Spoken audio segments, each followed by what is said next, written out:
तर मित्रांनो आता बरेच जण मला भेटायला येतात, बरेच जण विचारतात, तर म्हणतात काय तू स्वतः का काम करत नाही, गोट्यात मशीन आहे सगळं आहे का काम करत नाही, भैया काम करा कशाला ठेवायला पाहिजे. तर मित्रांनो आता बघा हे सिच्युएशन जवळजवळ मी 4 आठवडा बरोबर बऱ्यापैकी मग गोट्यात नाहीच.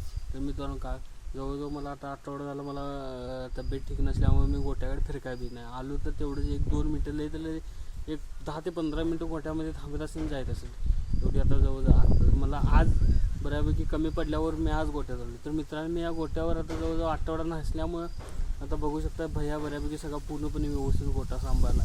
जर मी आता आमच्या घरात कसं बऱ्यापैकी आता करणारी एवढी कोण नाहीत चांगली. जर तुमचा जो व्यवसाय असेल तर तुमच्या घरामध्ये जर करणारे सगळेजण असतील तर तुम्ही स्वतः करू शकताय, नाहीतर मी इकडे एवढे होऊ शकत नाही. तर बघा जर मी पण आठवडा झालं मला बरं नाही, मी गोट्याकडे मी यायला पण नाही. तर बऱ्यापैकी आता सध्या भयानं व्यवस्थित सगळं पूर्ण गोटा व्यवस्थित सांभाळलेला आहे. तर आता इथं जर भया नसता आणि जरी बरं तब्येत जर ठीक नसताना जरी मला आता इथे येऊन जर करायची असली असती तर मला कवर व्हायला आणि मला गोट्यामध्ये सगळं करायला अडचण आली असती आणि तब्येत जास्त बिघडली असती.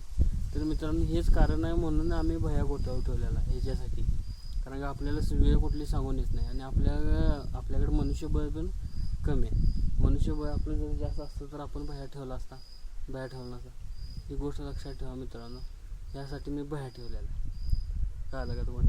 तर तुम्हाला व्हिडिओ जर आवडत असेल तर मला नक्की फॉलो करा, शेअर करा, लाईक करा. धन्यवाद.